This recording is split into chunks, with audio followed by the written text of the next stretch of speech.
పునాదులపై దాడులు.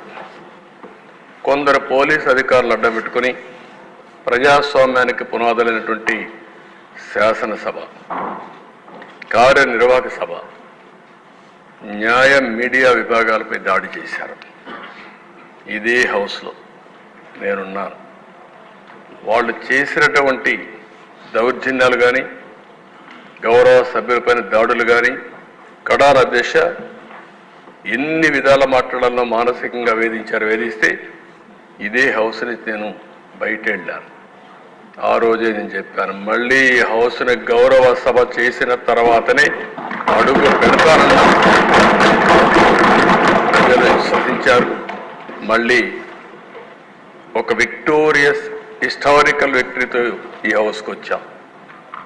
అధ్యక్ష, ఆ రోజు నేను చూశాను, కౌన్సిల్లో బిల్లు వెళ్ళింది, రాజధాని 3 రాజధానుల బిల్లు వెళ్ళింది. కౌన్సిల్లో బిల్లు వెళితే ఎంత దుర్మార్గంగా ప్రవర్తించారంటే, కౌన్సిల్ చైర్మన్ పనిచేయకుండా చేసి గొడవలు చేస్తూ ఉంటే నేను విజిటర్స్ గ్యాలరీలో కూర్చొని ధైర్యాన్ని ఇవ్వడానికి అక్కడ సభ్యులకు వెళ్ళే పరిస్థితి తీసుకొచ్చారు. అంటే ప్రజాస్వామ్యం ఎంత అపహాస్యమైందో దాన్ని బట్టి మనకు అర్థమవుతుంది. ఇంకో పక్క దిశ, ప్రభుత్వ కక్ష సాధింపు చర్యలకు ఆయుధంగా పోలీసులు మారిపోయారు. వైసీపీ నేతలతో కుమ్ముక్కై పోలీసులు నిబంధనల్ని ఎక్కడికక్కడ ఉల్లంఘించి యథేచ్ఛగా ముందుకు పోయే పరిస్థితికి వచ్చారు. ఎంత దుర్మార్గం అంటే, ఎవరైనా వీళ్ళు చెప్పినట్టు వినకపోతే పోస్టింగ్స్ ఉండవు. ఇంకా ఎవరైనా సరే విభేదిస్తే వాళ్ళకు విఆర్ పెడతారు. విఆర్ అనే కొందికి జీతాలు రావు. 3 నెలలు, 6 నెలలు, సంవత్సరం, 5 ఏళ్ళు విఆర్లో ఉన్న అధికారులు ఉన్నారు. అంటే 5 ఏళ్ళు జీతాలు రావు ఇంకోళ్ళకు. ఇలాంటి వేధింపులు చేసి ఏ విధంగా నయానా భయానా అన్ని ప్రయోగాలు చేసి పోలీసు వ్యవస్థని పూర్తిగా విధ్వంసం చేసే పరిస్థితికి వచ్చారు. నెక్స్ట్ అధ్యక్ష, రాజకీయ పార్టీలు, ప్రజాస్వామ్యానికి పునాది రాజకీయ పార్టీలు, ఆ రాజకీయ పార్టీ నాయకులు.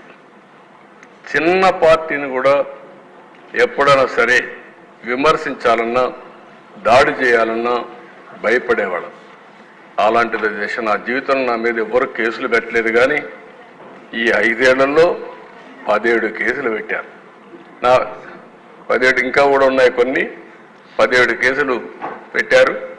ఇంకొక పక్క ఒక కేసు అయితే నా మీద తెలంగాణ సమైక్య ఆంధ్రప్రదేశ్ ఉన్నప్పుడు బాబ్లీ విషయంలో మేము పోయినప్పుడు ఒక కేసు పెట్టారు తప్ప, అది కూడా పబ్లిక్ కోసం పోయినప్పుడు ఎక్కడ నాకు చిన్నప్పటి నుంచి కేసులు లేవు. కానీ వీళ్ళు వస్తానే 17 కేసులు పెట్టే పరిస్థితికి, చీటికి మాటికి కేసులు పెట్టే పరిస్థితికి వచ్చారు. జెడ్ కేటగిరీ ఉంటే మా ఇంటి పైన డ్రోన్ ఎగరేస్తారు. ఎల్జీ పాలిమర్ గ్యాస్ లీకేజీ పోవాలంటే విశాఖపట్నాన్ని తిరిగి పంపిస్తారు. చలో ఆత్మకూరు పోవాలంటే ఇంటికి గేటుకు తాళ్లు కట్టి నిర్బంధిస్తారు. ఎక్కడా నన్ను కదలనీయకుండా చేశారు. ఇకపోతే పవన్ కళ్యాణ్ గారు, ఆయన మీద 7 కేసులు పెట్టారు. రాజకీయ కార్యకలాపాలు పరిమితం చేసి వెంటనే అవన్నీ కూడా ఏం చేయకుండా చేసి వెంటనే విశాఖపట్నం నుంచి వెళ్ళిపోమని నోటీస్ ఇచ్చి మరీ పంపించారు. బలవంతంగా హోటల్ నుంచి వెకేట్ చేసి బయట వెళ్ళే వరకు వెంటాడారు. వైసీపీ నేతలు వాళ్ళ యొక్క మాటలు చూసే దేశ, ఇది ఒక ఫోటో.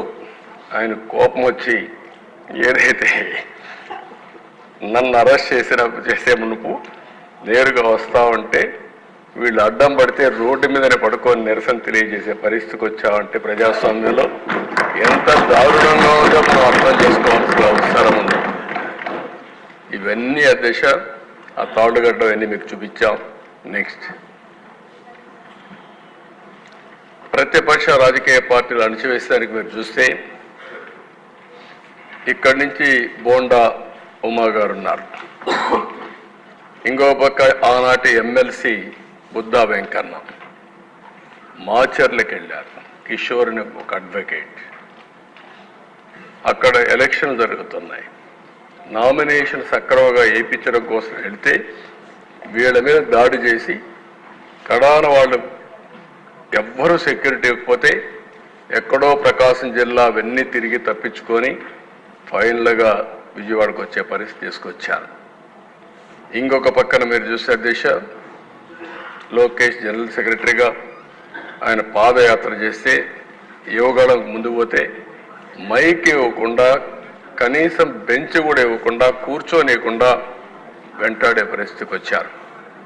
రాజమండ్రిలో గోదావరి వంతెన మూసేశారు. ఇది కొత్త విధానాలకు శ్రీకారం చుట్టారు. ఇష్టానుసారంగా చేసే పరిస్థితికి వచ్చారు. ఇక్కడ Disha JC Prabhakar Reddy highest number of cases 43 అంటున్నారు, ఇప్పుడు 66 అంటున్నారు. అవన్నీ కూడా దగ్గర చాలా కేసులు పెట్టే పరిస్థితికి వచ్చారు. పల్లా శ్రీనివాసరావు ఆస్తిని మీరు చూస్తే నిర్మాణంలో ఉన్న భవనాన్ని జీవీఎంసీ కూల్చేసే పరిస్థితికి వచ్చారు. అవన్నీ అట్రాసిటీ చేశారు కాబట్టి మన ఎలక్షన్లో హైయెస్ట్ మెజారిటీ స్టేట్లో వచ్చిందంటే పల్లా శ్రీనివాస్కి వచ్చే పరిస్థితి వచ్చింది. అంత వరకు మన పవన్ కళ్యాణ్ గారు కూడా అక్కడ పోటీ చేశారు కాబట్టి అది కూడా ఆయనకు ఉపయోగపడింది. ఇద్దరు మెజారిటీ, బ్రహ్మాండమైన మెజారిటీ వచ్చే పరిస్థితి వచ్చింది. శ్రీమతి ఆదిరెడ్డి భవానీ కుటుంబం చిట్ ఫండ్ వ్యాపారం, ఆ వ్యాపారాన్ని దెబ్బతీయడానికి వాళ్ళ మామైనటువంటి అప్పారావుని మన ఎమ్మెల్యే రాజమండ్రి వీళ్ళని అరెస్ట్ చేసే పరిస్థితికి వచ్చారు, జైల్లో పెట్టే పరిస్థితికి వచ్చారు. పత్తిపాటి పుల్లారావు ఎన్నికల్లో అడ్డంకులు సృష్టించడం కోసం ల్యాండ్ పోలింగ్ కింద ఒక ఇది ఉంటుందని చేసి కొడుకును అరెస్ట్ చేసే పరిస్థితి.